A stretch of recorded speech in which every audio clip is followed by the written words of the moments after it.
Batsman Niranjan बोहा की नवी आई वार्तिक पुस्तक अदब दीआं परतां दे बारे विच अपनी गलबात करांगे। ये पुस्तक गुडविल पब्लिकेशन मानसा वालों छापी गई है ते इस दे विच 25 निबंध शामिल किए गए ने। जदों असीं इस पुस्तक दे विचों दी गुजरदे हां तां ये गल भली भांत सामने आउंदी आ कि निरंजन बोहा ने समाज दे क्रूर यथार्थ नूं पेश करन दा बहुत वधिया जानी कि शलाघायोग काम किया है, क्योंकि निरंजन बोहा खुद सृजनात्मक लेखक भी ने, एक आलोचक भी ने, एक संपादक भी ने।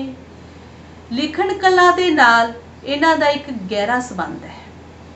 यही कारण है कि जदों इन्हां दी कोई भी किताब असी देखते हाँ, चाहे इन्हां ने कहानियां लिखियां, पूरा मर्द इन्हां दी कहानी संग्रह आया, काफ़ी पॉपुलर होया।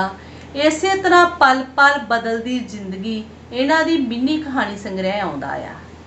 उसकी भी साहित्यिक हलकियां विच काफ़ी चर्चा हुई।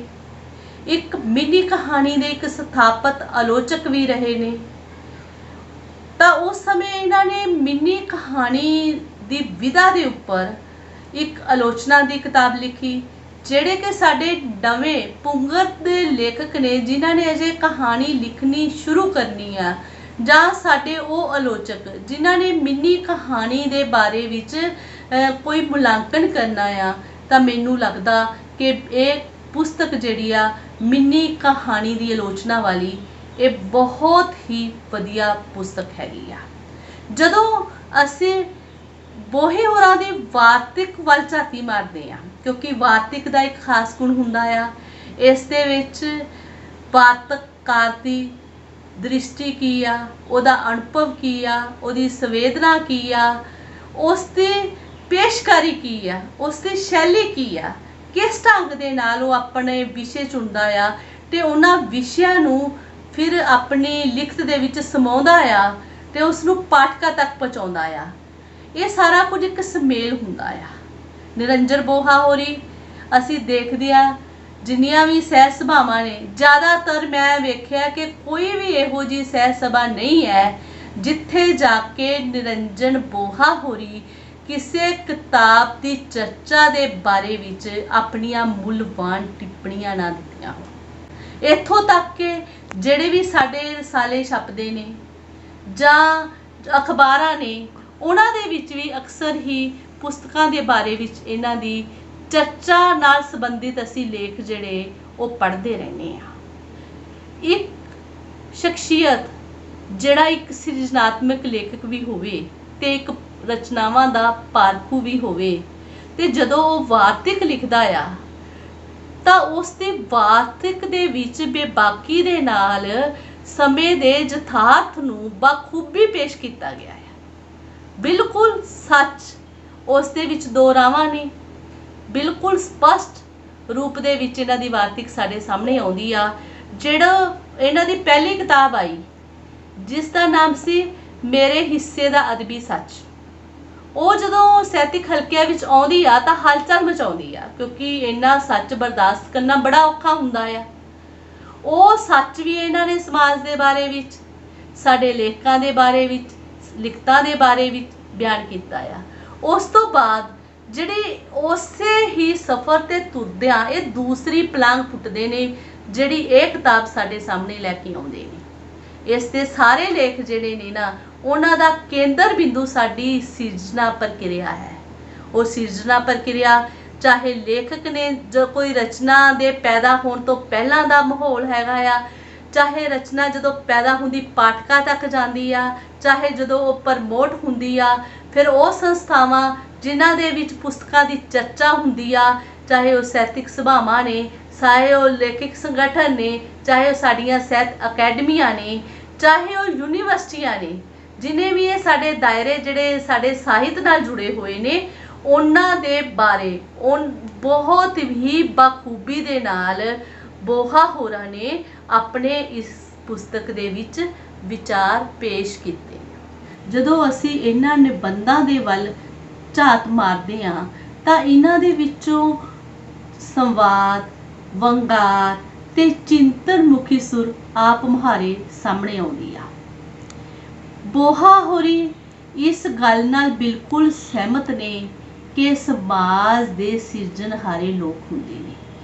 ਇਹੀ ਕਾਰਨ ਹੈ ਕਿ ਉਹ ਸਮਾਜ ਦੇ ਹਾਸ਼ੀਆਗਤ ਲੋਕ, ਚਾਹੇ ਔਰਤ ਹੈ, ਚਾਹੇ ਦਲਿਤ ਨੇ, ਚਾਹੇ ਦਮਿਤ ਲੋਕ ਨੇ, ਚਾਹੇ ਜਿਨ੍ਹਾਂ ਦੇ ਵਿੱਚ ਮਜ਼ਦੂਰ, ਛੋਟੇ ਕਾਮੇ ਵਗੈਰਾ ਆ ਜਾਂਦੇ ਨੇ, ਤੇ ਨਾਲ ਹੀ ਕਿਨਰ ਜਿਹੜੇ ਨੇ ਉਹਨਾਂ ਨਾਲ ਜੁੜੇ ਹੋਏ ਸਰੋਕਾਰ ਨੇ, ਉਹਨਾਂ ਨਾਲ ਜੁੜੇ ਹੋਏ ਵਿਸ਼ੇ ਨੇ, ਉਹਨਾਂ ਨੂੰ ਆਪਣੀ ਲਿਖਤਾਂ ਦੇ ਵਿੱਚ ਜ਼ਿਆਦਾਤਰ ਲਿਆਉਣਾ ਚਾਹੀਦਾ ਆ, ਕਿਉਂਕਿ ਉਹਨਾਂ ਦੇ ਸਾਹਮਣੇ ਇਹ ਇੱਕ ਬਹੁਤ ਵੱਡਾ ਸਵਾਲ ਖੜਾ ਆ ਕਿ ਜਿਸ ਆਰਥਿਕ ਸਮਾਜਿਕ ਪ੍ਰਬੰਧ ਦੇ ਵਿੱਚ ਉਹ ਰਹਿ ਰਹੇ ਨੇ ਉਹਨਾਂ ਦੇ ਵਿੱਚ ਬਹੁਤ ਸਾਰੀਆਂ ਚੁਣੌਤੀਆਂ ਦੇ ਨਾਲ ਉਹ ਜੂਝ ਰਹੇ ਨੇ। ਇਹਨਾਂ ਚੁਣੌਤੀਆਂ ਨੂੰ ਕਿਸ ਤਰ੍ਹਾਂ ਆਪਣੀ ਰਚਨਾ ਦੇ ਵਿੱਚ ਲਿਆਉਣਾ, ਇਹ ਇੱਕ ਲੇਖਕ ਦੀ ਦ੍ਰਿਸ਼ਟੀ ਦੇ ਉੱਪਰ ਨਿਰਭਰ ਕਰਦਾ ਆ। ਤੇ ਬੋਹਾ ਜੀ ਬਾਰ-ਬਾਰ ਇਹਨਾਂ ਨਿਬੰਧਾਂ ਦੇ ਵਿੱਚ ਸਮਾਜ ਦੇ ਇਹ ਜਿਹੜੇ ਹਾਸ਼ੀਆਗਤ ਲੋਕ ਨੇ, ਮਿਹਨਤਕਸ਼ ਲੋਕ ਨੇ, ਉਹਨਾਂ ਨੂੰ ਲਿਖਤ ਦੇ ਵਿੱਚ ਇੱਕ ਖਾਸ ਸਪੇਸ ਦੇਣ ਦੀ ਗੱਲ ਕਰਦੇ ਨੇ। ਦੂਸਰਾ ਵਿਚਾਰ ਇਹਨਾਂ ਨਿਬੰਧਾਂ ਵਿੱਚ ਆਉਂਦਾ ਕਿ ਜਦੋਂ ਅਸੀਂ ਲੇਖਕ ਸਭਾਵਾਂ ਵਿੱਚ, ਲੇਖਕ ਸੰਗਠਨਾਂ ਵਿੱਚ, ਸਹਿ ਸਭਾਵਾਂ ਵਿੱਚ, ਅਕੈਡਮੀਆਂ ਵਿੱਚ ਜਾਂਦੇ ਹਾਂ ਤਾਂ ਉਹਨਾਂ ਵਿੱਚ ਇੱਕ ਰੁਝਾਨ ਸਥਾਪਤੀ ਪੱਖੀ ਹੈ, ਜਿਸ ਦੇ ਵਿੱਚ ਸਾਡੇ ਲੇਖਕਾਂ ਦੇ ਮਨਾਂ ਦੇ ਵਿੱਚ, ਉਹਨਾਂ ਦੀ ਮਾਨਸਿਕਤਾ ਦੇ ਵਿੱਚ ਵੀ ਇਹ ਗੱਲ ਬੈਠੀ ਹੋਈ ਹੈ ਕਿ ਅਸੀਂ ਮਾਣ, ਸਨਮਾਨ ਤੇ ਇਨਾਮ ਅਸੀਂ ਕਿਸ ਤਰ੍ਹਾਂ ਲੈਣੇ ਨੇ। ਉਸ ਦੇ ਵਾਸਤੇ ਉਸ ਤਰ੍ਹਾਂ ਦੀ ਜੁਗਲਬੰਦੀ ਬੁਣਦੇ ਹੋਏ ਉਹ ਵੱਖੋ ਵੱਖਰੀਆਂ ਧਿਰਾਂ ਜਿਹੜੀਆਂ ਨੇ ਉਹ ਸਥਾਪਿਤ ਕਰ ਰਹੇ ਨੇ। ਦੂਜੇ ਪਾਸੇ ਅਜਿਹੇ ਵੀ ਲੇਖਕ ਆਉਂਦੇ ਨੇ ਜਿਹੜੇ ਕਿ ਹਰ ਇੱਕ ਵਿਧਾ ਦੇ ਉੱਪਰ ਵਰਕਸ਼ਾਪਾਂ ਲਗਾ ਕੇ, ਸੈਮੀਨਾਰ ਲਗਾ ਕਰਕੇ, ਕਾਨਫਰੰਸਾਂ ਕਰਵਾ ਕੇ ਜਿਹੜੇ ਨਵੇਂ ਸਿਰਜਕ ਨੇ ਉਹਨਾਂ ਦੀ ਸਿਰਜਣ ਪ੍ਰਕਿਰਿਆ ਦੇ ਵਿੱਚ ਪਰਪੱਕਤਾ ਲਿਆਉਣ ਦੀ ਪੂਰੀ ਕੋਸ਼ਿਸ਼ ਕਰ ਰਹੇ ਨੇ। ਇਹਨਾਂ ਦੋਨਾਂ ਨੂੰ ਨਾਲੋਂ ਨਾਲ ਲੈ ਕੇ ਇਹਨਾਂ ਨਿਬੰਧਾਂ ਦੇ ਵਿੱਚ ਜ਼ਿਕਰ ਹੋਇਆ ਆ।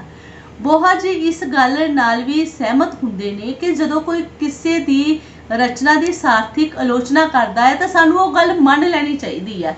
ਇਸੇ ਕਰਕੇ ਉਹਨਾਂ ਨੇ ਵੀ ਬਲਦੇਵ ਸੜਕਨਾਮਾ ਹੋਰਾਂ ਕੋਲੋਂ, ਜਸਵੰਤ ਕਵਲ ਹੋਰਾਂ ਕੋਲੋਂ, ਪ੍ਰੇਮ ਪ੍ਰਕਾਸ਼ ਹੋਰਾਂ ਕੋਲੋਂ ਤੇ ਡਾਕਟਰ ਤੇਜਵੰਤ ਮਾਨਕੌਰ ਹੋਰਾਂ ਕੋਲੋਂ, ਇਸੇ ਤਰ੍ਹਾਂ ਹੋਰ ਬਹੁਤ ਸਾਰੇ ਲੇਖਕ ਨੇ ਜਿਨ੍ਹਾਂ ਕੋਲੋਂ ਉਹਨਾਂ ਨੇ ਕੁਛ ਨਾ ਕੁਛ ਸਿੱਖਿਆ ਹੈਗਾ ਤੇ ਆਪਣੀ ਰਚਨਾ ਦੇ ਵਿੱਚ ਵੀ ਉਹ ਕੁਛ ਲੈ ਕੇ ਆਏ ਨੇ ਜੋ ਆਪਣੇ ਉਹ ਨਿਬੰਧਾਂ ਦੇ ਵਿੱਚ ਸਾਨੂੰ ਦੱਸ ਰਹੇ ਨੇ। ਇਸੇ ਦੇ ਨਾਲ ਇੱਕ ਸਾਹਿਤਕਾਰ ਬੇਬਾਕੀ ਦੇ ਨਾਲ ਕਿਸ ਤਰ੍ਹਾਂ ਸੱਚ ਬੋਲੇ, ਉਹ ਬੁੱਧ ਸਿੰਘ ਨੀਲੋ ਦੀਆਂ ਜਿਹੜੀਆਂ ਰਚਨਾਵਾਂ ਨੇ ਉਹਨਾਂ ਦੀ ਬਹੁਤ ਕਦਰ ਕਰਦੇ ਨੇ। ਇਸੇ ਤਰ੍ਹਾਂ ਗੱਗ ਹੋਰਾਂ ਦੀ ਰਚਨਾਵਾਂ ਦੀ ਬਹੁਤ ਕਦਰ ਕਰਦੇ ਨੇ, ਪਰ ਨਾਲੋਂ ਨਾਲ ਇਹ ਵੀ ਗੱਲ ਕਹਿੰਦੇ ਨੇ ਕਿ ਜਦੋਂ ਅਸੀਂ ਆਪਣੀ ਗੱਲ ਬੇਬਾਕੀ ਨਾਲ ਕਹਿਣੀ ਹੈ ਤਾਂ ਸਾਨੂੰ ਆਪਣੀ ਭਾਸ਼ਾ ਜਿਹੜੀ ਹੈ ਉਹ ਬੜੀ ਸੋਝਮਈ ਹੋਣੀ ਚਾਹੀਦੀ ਆ। ਸਾਡੀ ਭਾਸ਼ਾ ਕਲਾਤਮਕ ਹੋਵੇ, ਸਾਡੀ ਭਾਸ਼ਾ ਸਰਲ ਸਪਸ਼ਟ ਹੋਵੇ, ਜਿਹੜੀ ਪਾਠਕਾਂ ਦੀ ਧੁਰ ਤੱਕ ਪਹੁੰਚ ਜਾਵੇ। ਇਸੇ ਤਰ੍ਹਾਂ ਇਹਨਾਂ ਨਿਬੰਧਾਂ ਦੇ ਵਿੱਚ ਇੱਕ ਸੋਸ਼ਲ ਮੀਡੀਆ ਦੀ ਗੱਲ ਹੋਈ ਆ ਕਿ ਸੋਸ਼ਲ ਮੀਡੀਆ ਦਾ ਇੱਕ ਵਿਚਾਰ ਨਾ ਪੱਖੀ ਹੈ, ਇੱਕ ਹਾਂ ਪੱਖੀ ਹੈ। ਦੋਨਾਂ ਦੀ ਗੱਲ ਇਸ ਦੇ ਵਿੱਚ ਕੀਤੀ ਹੈ ਕਿ ਕਈ ਵਾਰੀ ਕੋਈ ਨਵਾਂ ਲੇਖਕ ਆਪਣੀ ਰਚਨਾ ਪਾ ਦਿੰਦਾ ਹੈਗਾ ਤੇ ਅਸੀਂ ਬਿਨਾਂ ਵੇਖੇ ਹੀ ਉਹਨੂੰ ਲਾਈਕ ਕਰ ਦਿੰਦੇ ਆ, ਉਹਦੀ ਫੋਟੋ ਨੂੰ ਵੇਖ ਪਸੰਦ ਕਰਕੇ, ਬਲਕਿ ਉਸਦੀ ਰਚਨਾ ਨੂੰ ਨਹੀਂ ਪੜ੍ਹਿਆ ਹੁੰਦਾ। ਤੇ ਜਿਹੜਾ ਨਵਾਂ ਲੇਖਕ ਉੱਠ ਰਿਹਾ ਹੁੰਦਾ ਆ ਉਹ ਇਹ ਸੋਚ ਲੈਂਦਾ ਆ ਕਿ ਮੇਰੀ ਰਚਨਾ ਕਰਕੇ ਹੀ ਮੈਨੂੰ ਲਾਈਕ ਹੋਏ ਨੇ, ਉਹ ਆਪਣੇ ਆਪ ਨੂੰ ਅੱਗੇ ਸਿੱਖਣ ਵਾਸਤੇ ਦਰਵਾਜ਼ੇ ਬੰਦ ਕਰ ਦਿੰਦਾ ਆ। ਤੇ ਦੂਸਰਾ ਰੁਝਾਨ ਉਹਨਾਂ ਨੇ ਇਹ ਵੀ ਦੱਸਿਆ ਕਿ ਜੇ ਫੇਸਬੁੱਕ ਪਰ ਜਾਂ ਸੋਸ਼ਲ ਮੀਡੀਆ ਤੇ ਆਪਣਾ ਇੱਕ ਕੋਈ ਪੇਜ ਬਣਾ ਕੇ, ਸਾਹਿਤਕ ਪੇਜ ਬਣਾ ਕੇ ਇੱਕ ਸਾਰਥਿਕ ਦਿਸ਼ਾ ਦੇ ਵਿੱਚ ਇਸ ਤਰ੍ਹਾਂ ਦੀਆਂ ਪੋਸਟਾਂ ਪਾਈਆਂ ਜਾਣ ਜਿਨ੍ਹਾਂ ਦੇ ਨਾਲ ਸਾਡੇ ਨਵੇਂ ਲੇਖਕ ਜਿਹੜੇ ਨੇ ਨਾ ਉਹ ਜੁੜਨ, ਉਹ ਬਹੁਤ ਹੀ ਵਧੀਆ ਜਿਹੜਾ ਸਾਹਿਤ ਦੇ ਵਾਸਤੇ ਇੱਕ ਵਧੀਆ ਜ਼ਰੀਆ ਹੋਵੇਗਾ। ਇਸ ਨਿਬੰਧਾਂ ਦੇ ਵਿੱਚ ਆਪਣੀ ਮਾਂ ਬੋਲੀ ਨੂੰ ਕਿਸ ਤਰ੍ਹਾਂ ਪ੍ਰਫੁੱਲਿਤ ਕਰਨਾ, ਸੱਭਿਆਚਾਰ ਨੂੰ ਕਿਵੇਂ ਪ੍ਰਫੁੱਲਿਤ ਕਰਨਾ, ਜਾਂ ਜਿਹੜੇ ਸਾਡੇ ਪ੍ਰਕਾਸ਼ਕ ਨੇ ਉਹ ਕਿਸ ਤਰ੍ਹਾਂ ਕੀ ਉਹ ਜਿਹੜਾ ਸਾਹਿਤ ਦਾ ਵਿਕਾਸ ਕਰ ਰਹੇ ਨੇ ਜਾਂ ਕਿ ਉਹ ਆਪਣੇ ਪੈਸੇ ਦੀ ਖਾਤਰ ਸਾਰਾ ਕੁਝ ਕਰ ਰਹੇ ਨੇ, ਜਾਂ ਉਹਨਾਂ ਦੀ ਕਿਸ ਕਿਸਮ ਦੀ ਸਥਿਤੀ ਹੈਗੀ ਆ। ਇਸ ਦੇ ਬਾਰੇ ਵੀ ਮੁੱਲਵਾਨ ਗੱਲਾਂ ਜਿਹੜੀਆਂ ਇਹਨਾਂ ਨਿਬੰਧਾਂ ਦੇ ਵਿੱਚ ਹੋਈਆਂ ਨੇ। ਇੱਕ ਜਿਹੜੀ ਮੈਨੂੰ ਹੋਰ ਇਸ ਦੇ ਵਿੱਚ ਬਹੁਤ ਵਧੀਆ ਗੱਲ ਲੱਗੀ ਉਹ ਇਹ ਲੱਗੀ ਕਿ ਬੋਹਾ ਹੋਰਾਂ ਨੇ ਇਹਨਾਂ ਆਪਣੀ ਮਨ ਦੀ ਗੱਲ ਜਿਹੜੀ ਹੈ ਜੋ ਉਹਨਾਂ ਨੇ ਅਨੁਭਵ ਕੀਤਾ ਉਹ ਪਾਠਕਾਂ ਦੇ ਤੱਕ ਲਿਜਾਣ ਦੇ ਵਾਸਤੇ ਜਿਹੜੇ ਸਮਾਜ ਦੇ ਵਿੱਚ ਪਏ ਹੋਏ ਨਾ ਪੱਖੀ ਰੁਝਾਨ ਨੇ ਉਹਨਾਂ ਦੇ ਉੱਪਰ ਵੀ ਉਂਗਲ ਰੱਖੀ ਹੈਗੀ ਆ।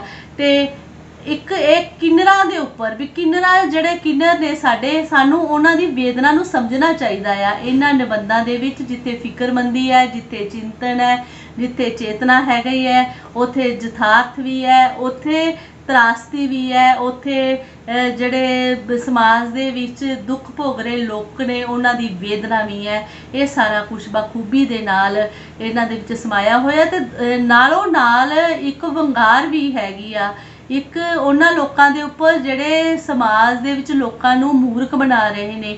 ਇੱਕ ਸਾਹਿਤ ਦੇ ਜ਼ਰੀਏ ਤੇ ਉਹਨਾਂ ਦੇ ਉੱਪਰ ਇਹਨਾਂ ਨੇ ਬਹੁਤ ਵੱਡਾ ਸਵਾਲ ਵੀ ਖੜਾ ਕੀਤਾ ਆ। ਬਹੁਤ ਵਧੀਆ ਢੰਗ ਦੇ ਨਾਲ ਇਹ ਸਾਰੇ ਨਿਬੰਧ ਲਿਖੇ ਗਏ ਨੇ। ਨਿਬੰਧ ਪੜ੍ਹਦੇ ਹਾਂ ਸਾਨੂੰ ਇਸੇ ਤਰ੍ਹਾਂ ਮਹਿਸੂਸ ਹੁੰਦਾ ਹੈਗਾ ਆ ਜਿਵੇਂ ਉਹ ਘਟਨਾ ਸੱਚਮੁੱਚ ਸਾਡੇ ਨਾਲ ਹੀ ਵਾਪਰ ਰਹੀ ਹੋਵੇ।